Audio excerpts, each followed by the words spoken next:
ప్రస్తుతం సోషల్ మీడియాలో ఎక్కడ చూసినా సరే పుష్ప 2 విశేషాలే కనిపిస్తున్నాయి.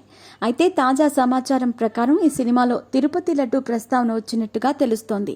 ఇలా లడ్డూ ప్రస్తావన వస్తే చాలు రీసెంట్గా వివాదాస్పదమైన అంశాలే కళ్ల ముందు మెదులుతున్నాయి. అలాంటిది సుకుమార్ ఈ సినిమాలో లడ్డూ గురించి ఎందుకు ప్రస్తావించారు, అసలు ఎలాంటి సందర్భంలో ఈ లడ్డూ గురించి ఏం మాట్లాడారు అనే వివరాల్లోకి వెళితే, థియేటర్లలో పుష్ప 2 మాస్ జాతర మొదలైంది. సోషల్ మీడియా మొత్తం ఈ మూవీ ఎలా ఉంది అనే అభిప్రాయాలతో, కామెంట్స్తో నిండిపోయింది. ఇప్పటికే ఈ మూవీని థియేటర్లలో వీక్షించిన ప్రేక్షకులు ఎక్స్ వేదికగా వరుసగా ట్వీట్స్ చేస్తుండటంతో ప్రస్తుతం పుష్ప 2 ట్రెండింగ్లో ఉంది. అయితే తాజాగా ఈ సినిమాలో పుష్పరాజ్ లడ్డూ ప్రస్తావన తీసుకురావటం ఆసక్తికరంగా మారింది.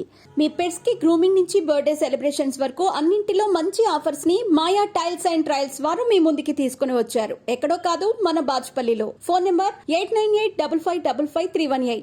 నిజానికి లడ్డూ గురించి అల్లు అర్జున్ గొప్పగానే చెప్పినట్టుగా తెలుస్తోంది. ఓ ఢిల్లీ లీడర్తో ఫోన్లో మాట్లాడుతూ నేను తిరుపతి లడ్డూ లాంటోడ్ని అని చెప్తాడని తెలుస్తోంది. కానీ ఇలా సినిమాలో శ్రీవారి భక్తులు అత్యంత పవిత్రంగా భావించే లడ్డూని వాడటం వివాదానికి దారితీసే అవకాశం ఉంది. ముఖ్యంగా సినిమాలో హీరో చేసేదే ఎర్రచందనం స్మగ్లింగ్. అలాంటి వ్యక్తి తనను తాను ఇలా పవిత్రమైన తిరుపతి లడ్డూతో పోల్చుకోవటం ఏంటి, మా మనోభావాలు దెబ్బతిన్నాయి అంటూ ఎవరైనా ఈ అంశాన్ని వివాదాస్పదంగా మార్చే ఛాన్స్ లేకపోలేదు. గతంలో సత్యం సుందరం మూవీ రిలీజ్ టైంలో ఇలాగే సరదాగా కామెంట్ చేసి కోలీవుడ్ హీరో కార్తీ వివాదంలో చిక్కుకున్న సంగతి తెలిసిందే. సత్యం సుందరం మూవీ ఈవెంట్ హైదరాబాద్లో జరగ్గా అందులో భాగంగా యాంకర్ లడ్డూ కావాలా నాయనా అని ప్రశ్నించింది.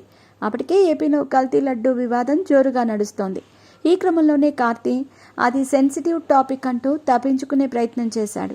అయినప్పటికీ కార్తీ చేసిన కామెంట్స్ వివాదాస్పదంగా మారాయి. తిరుపతి లడ్డూపై ఇలా సినిమాలలో ఫన్నీగా మాట్లాడటం ఏంటి అంటూ పలువురు ఫైర్ అయ్యారు.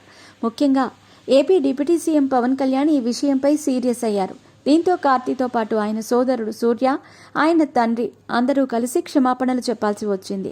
ఇక ఇప్పుడు పుష్ప 2 సినిమాలో మళ్లీ లడ్డూ గురించి ప్రస్తావన రావటంపై పవన్ కళ్యాణ్ ఎలా స్పందిస్తారు, పుష్పరాజ్ విషయంలో లడ్డూ ప్రస్తావన నెగటివ్గా మారుతుందా, పాజిటివ్గా మారుతుందా అనేది చూడాలి.